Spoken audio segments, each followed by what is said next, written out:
Mateo capítulo 7, versículos 15 al 20, continuando con nuestras exposiciones consecutivas en el Sermón del Monte. Mateo capítulo 7, versículos 15 al 20. Guardaos de los falsos profetas que vienen a vosotros con vestidos de ovejas, pero por dentro son lobos rapaces. Por sus frutos los conoceréis. ¿Acaso se recogen uvas de los espinos o higos de los abrojos? Así todo buen árbol da buenos frutos, pero el árbol malo da frutos malos. No puede el buen árbol dar malos frutos, ni el árbol malo dar frutos buenos. Todo árbol que no da buen fruto es cortado y echado en el fuego. Así que por sus frutos los conoceréis. Como hemos dicho ya, toda esta sección del Sermón del Monte es una persuasión de parte del Señor a sus oyentes a entrar en el reino de los cielos por la única puerta de acceso que existe al reino, la puerta estrecha. Vimos el domingo pasado que para que el pecador pueda entrar por esa puerta debe ser convencido primero de que está fuera del reino, en segundo lugar de que necesita desesperadamente entrar y finalmente de que él es responsable delante de Dios de responder a esa invitación contenida en el Evangelio. ¿Y cuáles son los elementos contenidos en esa invitación? O en otras palabras, ¿qué significa en una forma práctica entrar por la puerta estrecha?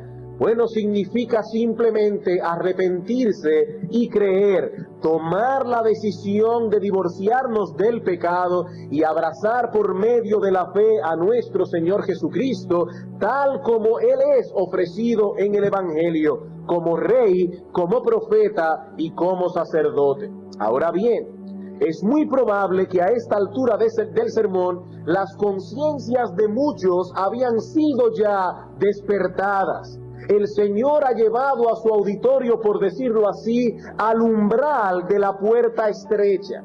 Probablemente muchos ese día percibían una fuerte inquietud por el estado de sus almas delante de Dios. Quizás algunos se veían fuera del reino y deseaban entrar. No obstante, dice Cristo aquí, el peligro no había pasado todavía. Aún en el umbral de la puerta estrecha podemos extraviarnos del camino que lleva a la vida. Lo cierto es, hermanos, y probablemente la experiencia de muchos de ustedes así lo comprueban, lo cierto es que no todos los que alguna vez han sentido inquietud en sus corazones por el estado de sus almas han entrado por la puerta estrecha y están transitando hoy por el camino angosto que lleva a la vida. Fueron inquietados, pero no entraron por la puerta estrecha. La pregunta es, ¿por qué? Bueno, en el caso de muchos, no de todos, pero en el caso de muchos, porque fueron engañados, porque fueron seducidos y guiados por un camino de error. Noten, hermano, la conexión que existe entre las palabras de Cristo en el versículo 13 y su advertencia en el versículo 15. Entrad por la puerta estrecha. No es una opción, es una orden del Señor. Pero si queréis entrar, guardaos de los falsos profetas. Entrad por la puerta estrecha, dice Cristo a su auditorio. Pero si queréis entrar, guardaos de los falsos profetas. Una cosa está íntimamente relacionada con la otra. Mi amigo, quizás has estado con nosotros en estos últimos domingos. Has escuchado hablar de la puerta estrecha que lleva a la vida, de la puerta ancha que lleva a la destrucción. Tal vez tu conciencia ha sido inquietada con el Evangelio y ahora estás pensando en cosas en las que antes no pensabas. En el cielo, en el infierno, en tus pecados, en el juicio final. Si es así, mi amigo, si hay inquietud en tu corazón, guardaos de los falsos profetas. El Señor dirigió esta advertencia no a un grupo de personas descuidadas y apáticas, sino más bien a personas que tenían inquietud de alma, pero que aún así eran susceptibles de ser engañadas. Alguien dijo una vez, y con mucha razón, que el lugar favorito de los falsos profetas es el umbral de la puerta estrecha. ¿Dónde se encuentran los falsos profetas? ¿En los bares? ¿En los prostíbulos? No. Los falsos profetas se encuentran, sí, fuera de la puerta, por supuesto, pero al lado de ella. Y tan pronto ven a alguien disponiéndose a entrar, le caen encima como los buitres a la carroña. Hermanos, ¿cuántos aquí no han pasado por la experiencia de predicar el evangelio a familiares y amigos que antes no mostraban ningún tipo de interés en las cosas espirituales? Ninguno. Eran totalmente apáticos. Pero vino el evangelio, fueron despertados, parecían estar a punto de entrar por esa puerta de la conversión, y resulta que ahora son más católicos que nunca. O se volcaron totalmente hacia sectas religiosas que no enseñan la verdad. ¿Qué pasó? Fueron seducidos por los falsos profetas. Fueron seducidos por los falsos profetas. Bueno, pastor, pero al menos ahora están dedicados a cosas espirituales. Y lo importante es que sean sinceros en lo que creen. Peor es cuando no creían en nada. No, mi amigo, no. Esa no es la opinión de nuestro Señor Jesucristo. El Señor nos advierte que tengamos cuidado con los falsos profetas porque son un peligro para nuestras almas. Aún para los que profesan la fe. Aún para los que profesan la fe. Esos falsos profetas desvían a los pecadores de la puerta estrecha, los convencen de entrar por la ancha y de ese modo lo guían a la destrucción. ¿Estás interesado en el estado de tu alma? Estas palabras son para ti. Escucha con cuidado lo que Cristo dice aquí. Debes tomar en serio estas advertencias porque no es la sinceridad lo que cuenta, sino el abrazar de todo corazón la verdad de Dios. Si tomas el camino equivocado, no llegarás a la vida. Con todo y tu sinceridad. En la mañana de hoy comenzaremos a estudiar este pasaje en el que probablemente nos detendremos por unos 3 domingos. Siguiendo el esquema propuesto por otro siervo de Dios, veremos en primer lugar, y todo esto está en el texto, la definición de un falso profeta. En segundo lugar, el engaño del falso profeta. En tercer lugar, la doctrina del falso profeta. En cuarto lugar, el desenmascaramiento del falso profeta. Y en quinto lugar, el destino del falso profeta. Si quieren verlo más sencillo, lo que veremos es su definición, su engaño, su doctrina, su desenmascaramiento y finalmente su destino. Por supuesto, todo eso no lo veremos hoy. Comencemos entonces viendo en primer lugar, hermanos, la definición de un falso profeta. El Señor abre este pasaje con una palabra de advertencia: guardaos. Esta palabra puede ser traducida también: pon atención. Mantente en guardia y vigilante contra este peligro. ¿Y cuál es el peligro? Los falsos profetas. Bueno, lo primero que debo hacer entonces para poder tomar en serio esta advertencia del Señor es definir con precisión lo que es un falso profeta, porque de lo contrario no podré cuidarme de él. Seguramente muchos de ustedes han visto esos letreros que ponen en algunas casas que dicen "cuidado con el perro". Ese letrero no necesita mucha explicación porque todo el mundo sabe lo que es un perro. Pero supongamos que alguien llega a un barrio de la capital y una persona le dice: ten cuidado que un pitbull anda suelto. Un pitbull anda suelto. Y resulta que esa persona nunca en su vida ha visto un pitbull. ¿Cómo podrá cuidarse debidamente? Para poder seguir esta advertencia, necesitará una descripción detallada del perro en cuestión. Porque de lo contrario, ¿saben lo que ocurrirá? Que este hombre le cogerá miedo a todos los perros que vea por la calle.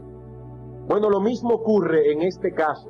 Si no sabemos distinguir al profeta falso del verdadero, finalmente cerraremos nuestros oídos a todos sin distinción. Cerraremos nuestros oídos a todos sin distinción. Así como hay personas que son dañadas por no tomar en serio esta advertencia del Señor, escuchan a todo el mundo que viene con una Biblia en la mano, así también otros rechazan toda instrucción pastoral, porque en su supuesto cuidado han decidido no escuchar a nadie. Hermanos, tan dañina es una actitud como la otra. El Señor no dice aquí, cuídense de todos los predicadores. El Señor no dice aquí, cuídense de todos los pastores. El Señor dice aquí, guardaos de los falsos profetas. Lo primero que debemos hacer entonces es definir a qué personas este término señala. Y para esto debemos comenzar definiendo lo que es un profeta. Lo que es un profeta.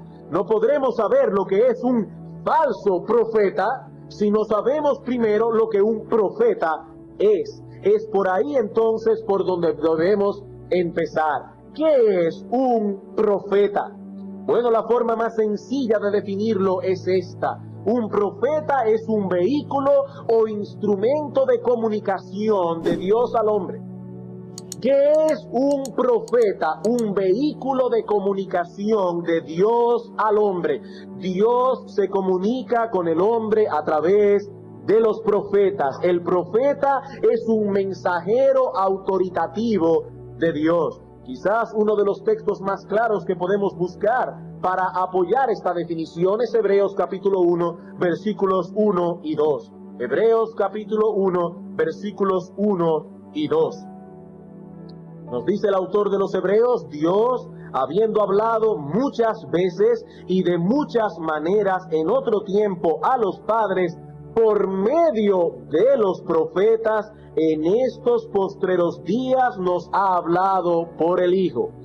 Dios reveló su mente al pueblo a través de los profetas. Aún antes de la caída de Adán, el hombre necesitaba conocer la mente de Dios. El hecho de ser un hombre perfecto no lo hacía autosuficiente. Por eso cuando leemos Génesis 1, Génesis 2, vemos que aún allí en el huerto del Edén, Dios se comunicaba verbalmente con el hombre. ¿Ves estos animales, Adán? Debes ponerle nombre. ¿Ves ese huerto? Debes labrarlo y cultivarlo. ¿Ves ese árbol, Adán, en medio del huerto? No debes comer de él. ¿Ves esa mujer? Ella es hueso de tus huesos, carne de tu carne. Únete a ella como esposo y esposa, fructificad y multiplicaos, y así sucesivamente. Aún antes de la caída, el hombre necesitaba que Dios le revelara su voluntad. El hombre necesitaba escuchar la voz de Dios. Adán en el huerto, aún antes de pecar, no debía guiarse por los impulsos de su corazón.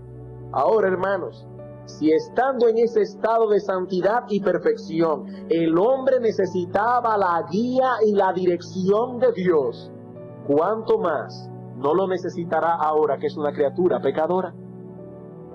El pecado no solo nos indispuso contra Dios, sino que también oscureció nuestro entendimiento.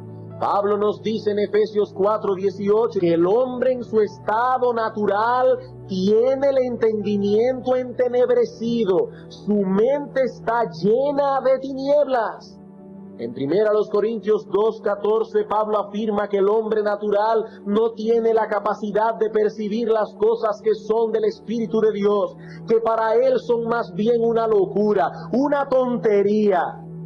¿Cómo puede ese hombre entonces conocer la voluntad de Dios? ¿Cómo puede ese hombre conocer la mente de Dios? ¿Cómo puede saber lo que Dios piensa acerca de esto o lo que Dios piensa acerca de aquello? Bueno, hay una sola forma: Dios tiene que revelarse. Y eso es precisamente lo que Dios hizo con su pueblo en el pasado. En el Antiguo Testamento Dios habló a los padres por medio de los profetas. Luego vino el Señor Jesucristo, la revelación final de Dios, de acuerdo a ese mismo texto de Hebreos que citamos hace un momento. El Señor Jesucristo no solo encierra en su persona el oficio profético en su más alto grado, sino que también prometió investir a los apóstoles de ese don para que ellos trajeran a la iglesia la doctrina sobre la cual la iglesia debía ser edificada. ¿Qué es un profeta entonces? es aquel que habla en lugar de Dios, el instrumento a través del cual Dios habla. ¿Qué es entonces un falso profeta? Alguien que pretende hablar en nombre de Dios, pero que en realidad está hablando por su propia cuenta o bajo la influencia directa del maligno. Es uno que habla falsedades, pero con la salvedad de que lo hace en el nombre de Dios. Hermanos, este último detalle es importante. El falso profeta se atribuye a sí mismo el hablar en nombre de Dios. Él no se para en una esquina y dice, Dios ha muerto, Dios no existe, así que yo les pido que me escuchen a mí, que se olviden de la Biblia y escuchen mi voz. No, eso sería demasiado obvio, nadie sensato lo escucharía. Pero cuando viene un hombre con una personalidad atractiva, con una Biblia en la mano, con una oratoria persuasiva, hablando en el nombre de Dios, mencionando continuamente al Señor Jesucristo, entonces es mucho más difícil discernir que se trata de un falso profeta. Él no viene hablando en su propio nombre, sino en el nombre de Dios. He aquí lo que Dios me ha revelado. O dirá, he aquí lo que dice la Escritura. He aquí lo que dice la Escritura. Y citará un texto aquí y otro texto allá, generalmente fuera de contexto, y muchos incautos serán atraídos al ver que el individuo está usando un lenguaje bíblico. Parece que en el tiempo de Jeremías, los profetas falsos abundaban, de modo que varias veces este siervo de Dios tuvo que tratar con el problema. Vayamos por un momento al libro de Jeremías, capítulo 14, versículo 14. Jeremías, capítulo 14, versículo 14.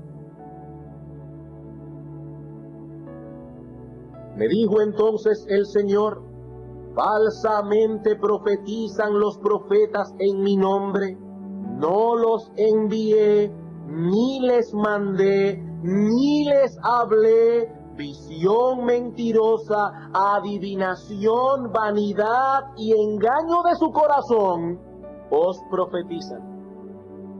Toda esa visión mentirosa, salida del engaño de sus corazones, venía precedida de un así dice el Señor. Así dice el Señor. Dice Jeremías, o Dios hablando a través de Jeremías, profetizan en mi nombre. Si estos profetas hubiesen comenzado diciendo en el nombre de Baal, o si hubiesen dicho en el nombre de Astoret, ningún judío honesto hubiese prestado atención. Pero estos hombres no lo hacían así. Ellos venían ante el pueblo diciendo, he aquí las palabras del Dios de Israel. Y muchos incautos les prestaban atención. ¿Qué dice Dios acerca de ellos? Falsamente profetizan en mi nombre. Yo no los mandé, yo no los envié, yo no les hablé. Como les decía, hermanos, aparentemente este problema de los falsos profetas durante el período antiguo testamentario alcanzó proporciones considerables. El Señor dice en Lucas 6:26, ¡ay de vosotros, cuando todos los hombres hablen bien de vosotros, porque así hacían sus padres con los falsos profetas! El Señor lo menciona como algo que era muy común. Así hacían vuestros padres en el período antiguo testamentario con los falsos profetas. Ay, ¿qué de nuestro período ahora? Del período nuevo testamentario. Bueno, explícitamente el Nuevo Testamento nos enseña que la iglesia tendrá que enfrentar ese mismo problema a lo largo de toda su historia. En Mateo capítulo 24, versículos 4 al 5, dice el Señor, mirad que nadie os engañe, porque vendrán muchos en mi nombre diciendo, yo soy el Cristo, y a muchos engañarán. Y más adelante en el versículo 11 dice, y muchos falsos profetas se levantarán y engañarán a muchos. Hermanos, noten con cuidado las veces que la palabra muchos se repite en el texto. Vendrán muchos en mi nombre. Muchos serán engañados, muchos falsos profetas se levantarán, engañarán a muchos. Segunda de Pedro 2:1 dice el apóstol Pedro, pero hubo también falsos profetas entre el pueblo, como habrá entre vosotros falsos maestros, los habrá, dice Pedro, que introducirán encubiertamente herejías destructoras. Juan nos dice en primera de Juan 4:1 que muchos falsos profetas han salido por el mundo. Muchos otra vez han salido por el mundo. Pablo dice a los ancianos de la iglesia en Éfeso, en Hechos 20, 29 y 30, porque yo sé que después de mi partida entrarán en medio de vosotros lobos rapaces, que no perdonarán al rebaño, y de vosotros mismos se levantarán hombres que hablen cosas perversas para arrastrar tras sí a los discípulos.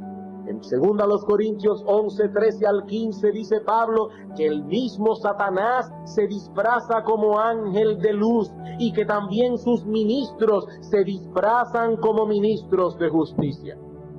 Como pueden ver, hermanos, en el Nuevo Testamento abundan las advertencias acerca de los falsos profetas.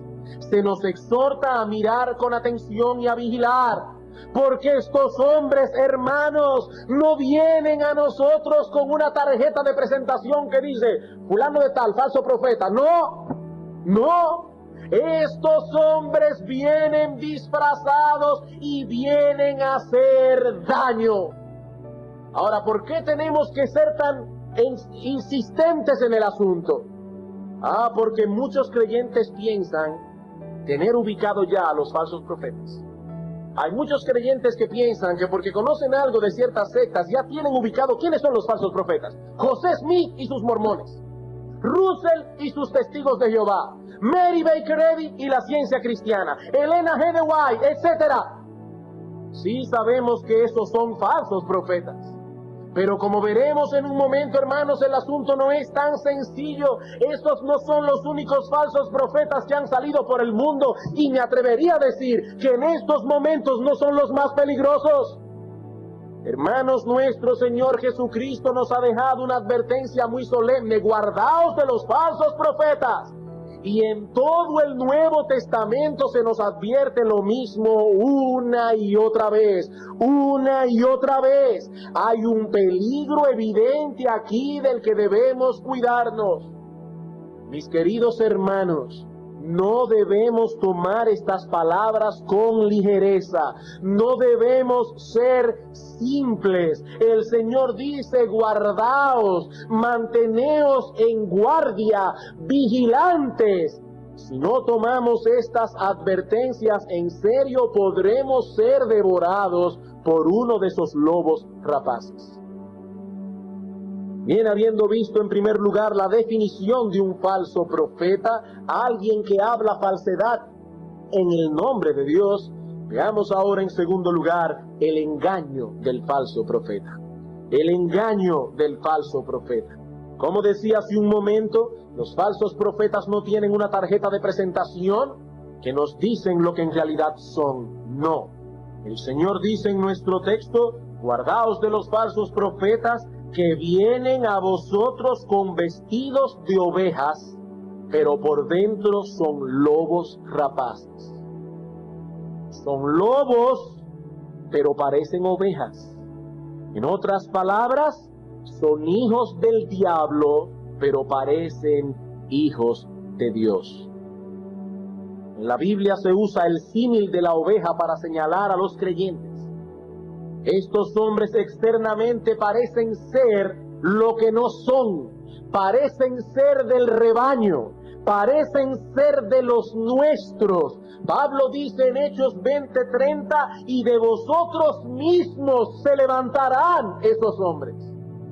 Por eso es que son tan engañosos. Externamente parecen personas tan mansas, tan gentiles, tan inofensivas, parecen ser ovejas, pero que son en realidad lobos. Y los lobos son animales feroces, animales carnívoros, que una vez alcanzan su presa, la despedazan por completo. Hermanos, el lobo no existe para otra cosa que no sea para eso. Usted no puede usarlo de mascota en la casa. Usted no puede comerse su carne. Esa bestia está ahí y nosotros tenemos que cuidarnos de ella. Bueno, así también debemos cuidarnos de esos hombres que no existen para otra cosa que no sea para extraviar las almas de aquellos que son despertados por la predicación del Evangelio. Se colocan junto a la puerta estrecha para hacer todo lo que pueden para impedir que los pecadores entren por ella. Se ven inofensivos, mansos, gentiles, pero el Señor nos advierte aquí que si caemos en sus garras nos devorarán. En Romanos capítulo 16, versículo 17 al 18, el apóstol Pablo no solo nos advierte, sino que ruega mantener los ojos abiertos debido al enorme peligro que representan estos hombres. Romanos capítulo 16, versículo 17 al 18. Mas os ruego, hermanos, que os fijéis en los que causan divisiones y tropiezos en contra de la doctrina que vosotros habéis aprendido, y que os apartéis de ellos, porque tales personas no sirven a nuestro Señor Jesucristo, lo que nos hace creer que lo que Pablo está implicando es que estos hombres vienen diciendo que son siervos de Jesucristo. Pero Pablo ahora lo desenmascara y dice, no sirven a nuestro Señor Jesucristo, sino a sus propios vientres. Y ahora escuchen, y con suaves palabras y lisonjas engañan los corazones de los ingenuos. Las palabras de estos hombres son suaves y precisamente por eso son fáciles de tragar. Pablo usa allí una palabra compuesta, crestología, de cresto, que significa, escuchen bien, útil, buena, beneficiosa, y logía, que significa discurso. El discurso de ellos parece bueno, el discurso de ellos parece útil, beneficioso. Ellos no vienen a nosotros diciendo, yo no creo que la Biblia es la palabra de Dios. No, vienen encubiertamente, hablando de cosas que nos parecen útiles, hablando de la unidad familiar, hablando de la crianza de los hijos, hablando del matrimonio, hablando de la salud. Y cualquier similitud con el anuncio de los mormones no es pura coincidencia. Pero recuerden, hermanos, que yo no estoy hablando únicamente de los mormones. No estamos hablando únicamente de los mormones, de los testigos de Jehová, no. Y con esas suaves palabras, dice Pablo, engañan los corazones de los ingenuos. Pastor, pero si esto es así, ¿cómo podemos descubrir a los falsos profetas? ¿Y cómo sabemos ahora si usted mismo no es un falso profeta? ¿Qué distintivo tienen estos hombres? Uno de ellos, dice Cristo, es su doctrina. Su doctrina, y es precisamente acerca de esto que hablaremos en los últimos minutos. Ya hemos visto la definición de un falso profeta, ya hemos visto el engaño del falso profeta. Veamos ahora en tercer lugar la doctrina de los falsos profetas. Sería imposible en un solo mensaje, y mucho menos en los últimos minutos de un mensaje, hablar detalladamente de las diversas doctrinas promulgadas por los falsos profetas. No obstante, nuestro Señor Jesucristo nos da una clave en el texto que nos ayudará a englobar sus enseñanzas. Hermanos, ¿cuál es el contexto en que aparecen estas advertencias o esta advertencia sobre los falsos profetas? ¿Cuál es el contexto? El contexto es la invitación a entrar por la puerta estrecha y la advertencia de que también existe una puerta ancha que no es otra cosa que la oferta del enemigo de nuestras almas, quien nos asegura que podemos alcanzar el reino de los cielos sin tener que sufrir todos los inconvenientes que trae consigo el camino de Cristo. Ese es el contexto. El Señor está persuadiendo aquí a su auditorio a entrar por la puerta estrecha, porque a pesar de ser estrecha, es la única vía de acceso al reino de los cielos. Y es en ese contexto que dice en el versículo 15, guardaos de los falsos profetas. ¿De dónde deducimos que la característica general de los falsos profetas es que prometen salvación, pero rebajando al mismo tiempo las demandas del Evangelio? ¿Cuál es la característica distintiva de los falsos profetas? Bueno, y aquí una de ellas. Prometen salvación, pero rebajando las demandas del Evangelio.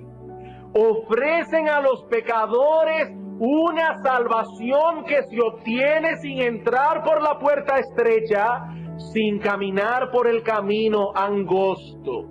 Aquietan la intranquilidad de sus corazones con algo menos que una verdadera obra de gracia en el corazón. De manera que al final los pecadores se sienten tranquilos y en paz, a pesar de no ver en sus vidas las señales que acompañan el verdadero arrepentimiento y la verdadera fe. ¿Cuáles son los pasos que debe dar el pecador para entrar por la puerta estrecha? Arrepentirse de sus pecados y creer en Cristo. Tomar la decisión de divorciarse de su vida de pecado y abrazar a Cristo tal como Él es ofrecido en el Evangelio, como el sacerdote que te redime, como el profeta que revela la voluntad de Dios y como el rey que ha de gobernar sobre tus pasiones y deseos. Ese es el mensaje claro que encontramos en todo el Nuevo Testamento. El reino de los cielos se ha cumplido, dice Cristo, arrepentíos y creed en el Evangelio. En Hechos capítulo 20, versículo 18 al 21, Pablo dice que él testificaba a judíos y a griegos del arrepentimiento para con Dios y de la fe en el Señor Jesucristo. Mi amigo, cualquier persona que enseñe un camino diferente para llegar al cielo, que no sea a través de esa puerta estrecha del arrepentimiento y de la fe, es un falso profeta, aunque cite media Biblia en cada sermón. Aunque cite media Biblia en cada sermón. Hermanos, el llamado de Cristo es a negarnos a nosotros mismos, es a levantarnos en pie de guerra contra nuestras pasiones y deseos, contra todo lo que se oponga a la voluntad de Dios revelada en su palabra, incluyendo nuestro depravado corazón. Pero entonces viene el falso profeta a este hombre que está inquieto, intranquilo, y dice: ¿deseas la salvación de tu alma? Lo único que necesitas es hacer una decisión por Cristo. Solo tienes que orar la oración del pecador. Solo tienes que pedirle que te salve. Pero no se le explica a la persona lo que implica esa salvación, que no se trata únicamente de ser salvado del infierno, de las consecuencias del pecado, sino también del dominio del pecado sobre tu corazón. La salvación que Cristo ofrece al pecador por medio de la fe no es simplemente un ticket gratis al reino de los cielos, no. Es liberación del dominio del pecado sobre nuestras vidas. La salvación de Cristo incluye el destronamiento del pecado y el entronamiento de la gracia. Como dice Pablo en Romanos 6:14, porque el pecado no se enseñoreará de vosotros, pues no estáis bajo la ley, sino bajo la gracia. Si estáis bajo la gracia, el pecado no puede seguir reinando. Si luchamos diariamente contra él, sigue siendo nuestro enemigo, pero ya no es más nuestro rey. La gracia en Cristo reina. Y en ese mismo capítulo, en el versículo 20, dice Pablo: mas ahora que habéis sido libertados del pecado y hechos siervos de Dios, tenéis por vuestro fruto la santificación y como fin la vida eterna. ¿Quiénes son los que tienen como fin la vida eterna? Aquellos que tienen por fruto ahora la santificación. Pero el falso profeta excluye este aspecto de su mensaje. Este aspecto esencial del evangelio es borrado. Volviendo un poco atrás, algo que dijimos hace un momento, porque no quiero dar una falsa impresión. Hermanos, el problema del falso profeta no es que hable de la unidad familiar. El problema del falso profeta no es que hable de la crianza de los hijos, aunque yo no sé por qué ese es el tema favorito. Pero ese no es el problema, hermanos. Tenemos que predicar acerca de la familia, tenemos que predicar del matrimonio, tenemos que predicar de los hijos.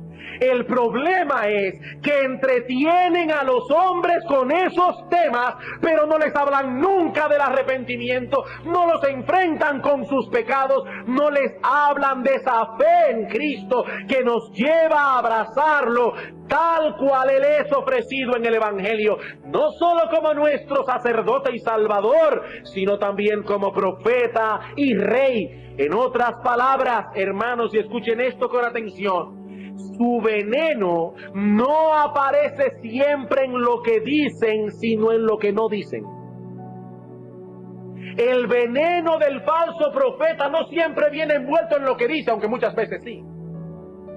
Muchas veces sí. Pero también introduce veneno a través de lo que calla. Apocalipsis capítulo 22,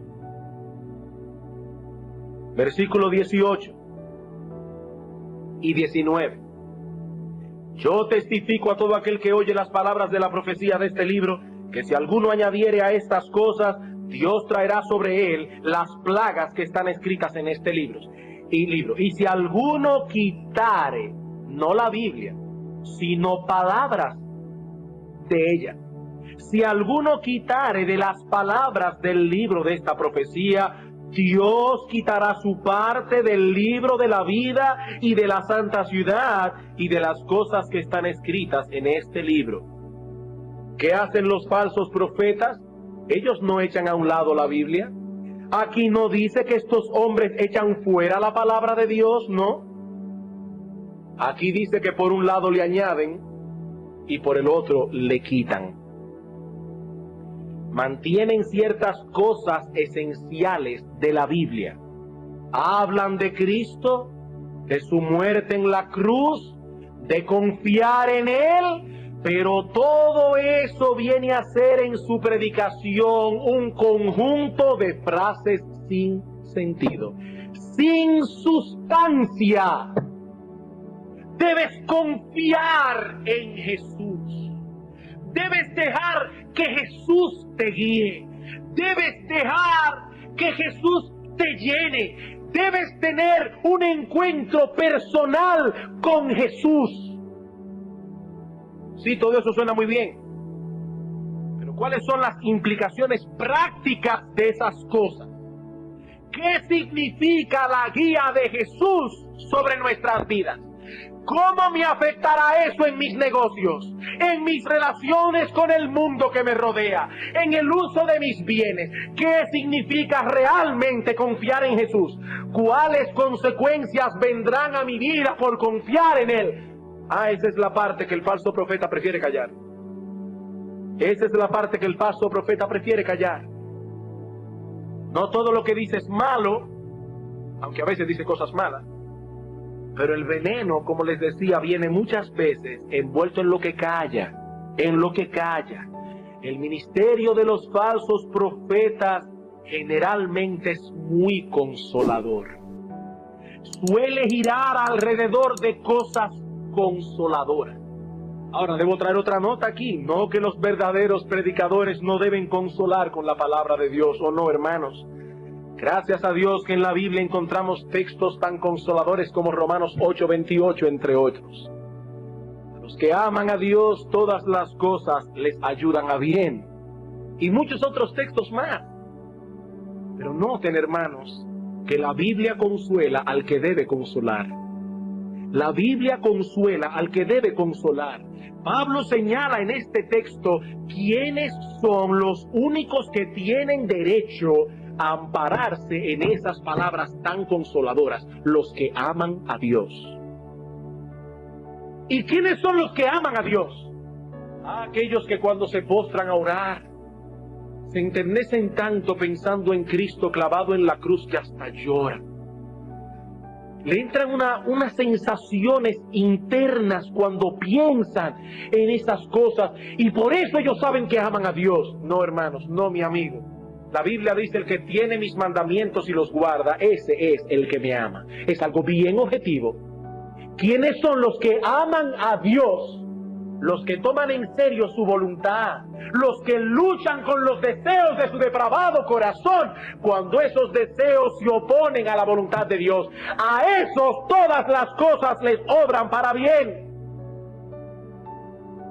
No, pero el falso profeta se limita a citar la consolación y no lleva a su auditorio a examinar con objetividad si ellos tienen o no tienen derecho a apropiarse de tales promesas. Jeremías capítulo 6, versículo 14. Jeremías capítulo 6, versículo 14. ¿Qué dice aquí de los falsos profetas? Curan la herida de mi pueblo con liviandad, diciendo paz, paz, y no hay paz. ¿Qué es lo que hace el falso profeta? Darle paz a un corazón que debería estar inquieto. ¿Qué es lo que hace el falso profeta? Aquietar con mentiras el corazón del pecador. Y como eso es lo que el pueblo quiere oír, le prestan fácilmente atención al falso profeta. Isaías capítulo 30.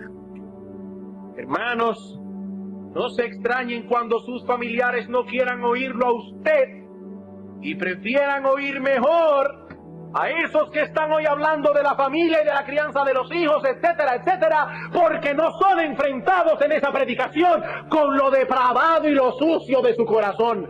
Eso es lo que el pueblo quiere oír. Isaías capítulo 30, versículo 9. Porque este pueblo es rebelde, hijos mentirosos, hijos que no quisieron oír la ley de Jehová, que dicen a los videntes: no veáis, y a los profetas: no nos profeticéis los rectos, decidnos cosas halagüeñas, profetizad mentiras. Eso es lo que el pueblo quiere oír. Que le hablen de paz, aunque no haya razón para pensar que hay paz. Ahora imagínense usted el contraste entre el mensaje de los falsos profetas del tiempo de Isaías, siempre tan consolador, siempre tan tranquilizante, seguramente nunca levantaban la voz, con el mensaje del profeta Isaías. ¿Qué contraste? Isaías capítulo 1, versículo 13. No me traigáis más vana ofrenda. El incienso me es abominación. Luna nueva y día de reposo, el convocar asambleas no lo puedo sufrir. Son iniquidad vuestras fiestas solemnes. Vuestras lunas nuevas y vuestras fiestas solemnes las tiene aborrecida mi alma. Me son gravosas. Cansado estoy de soportarlas. Y así sigue diciendo: cuando extendáis vuestras manos en oración, yo no oiré. No, el pueblo no quería oír ese tipo de mensaje. El pueblo prefería oír hablar de paz, hablar de salvación por haber levantado la mano un día y haber pasado al frente en la iglesia y le aseguran con muchísimos textos bíblicos: ya eres salvo porque levantaste tu mano, hiciste una decisión por Cristo. Pero ¿dónde está el arrepentimiento? ¿Dónde está la fe? ¿Dónde está el acta de divorcio que el alma debe ponerle al pecado? Mientras los falsos profetas decían al pueblo que todo estaba bien y que no tenían nada de qué preocuparse porque iban al templo todos los sábados, porque llevaban su cordero al sacrificio, Isaías les decía que eso no era cierto, que no tenían garantía ninguna de tener sobre ellos la bendición de Dios. Pero noten algo importante, hermanos. Isaías también sabía ofrecer consuelo, pero sobre una base correcta. Versículo 18. Venid luego, dice el Señor, y estemos a cuenta. que si vuestros pecados fueren como la grana, como la nieve, serán emblanquecidos.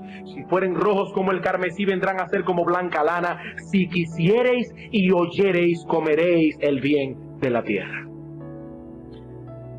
El problema del falso profeta es que ofrece consuelo a personas que no tienen ninguna garantía de ser consolada. ¿Cuántos van hoy camino al infierno, tranquilos y confiados en el hecho de que un día hicieron una decisión por Cristo?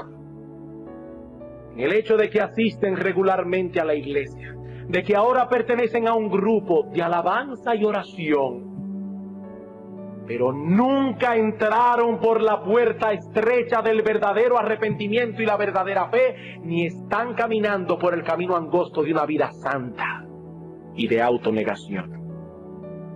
Prestaron oídos a estos falsos profetas que hablan de paz, paz, cuando no hay paz, y ahora caminan tranquilos hacia las llamas del infierno. Tranquilos y en paz. Ezequiel capítulo 13.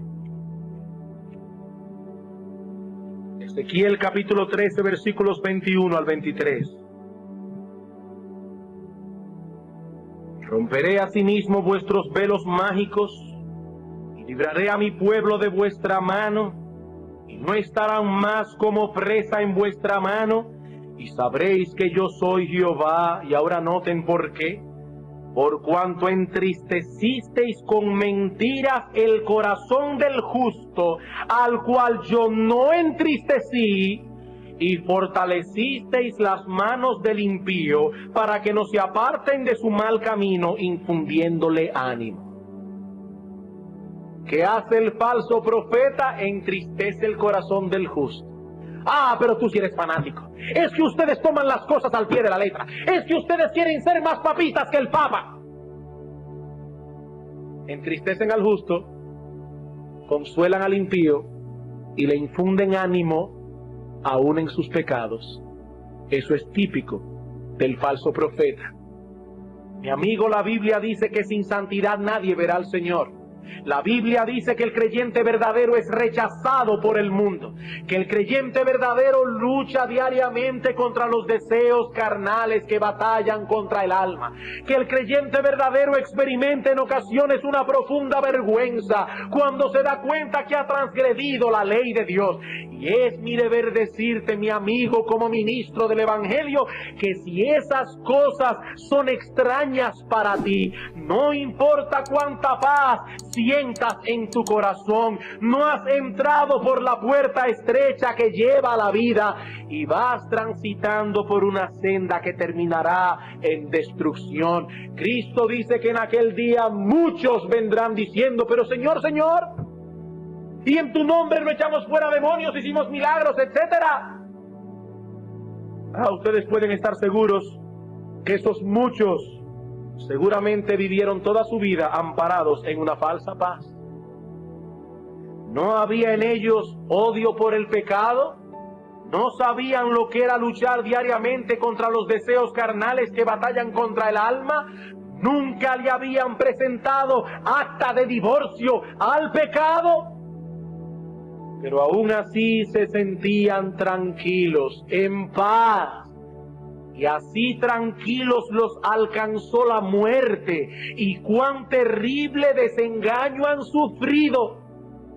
En el día del juicio escucharán aquellas palabras solemnes del Señor: nunca os conocí, apartaos de mí, hacedores de maldad. Mi amigo, he aquí las palabras de advertencia de nuestro Señor Jesucristo. Él ha señalado claramente la puerta de acceso al reino de los cielos y el camino que lleva a la vida. Es una puerta estrecha, es un camino angosto. Cualquiera que te señale otra posibilidad está engañando tu alma. Mi amigo, la Biblia advierte que muchos se enfrentarán con la muerte sumidos en una falsa paz.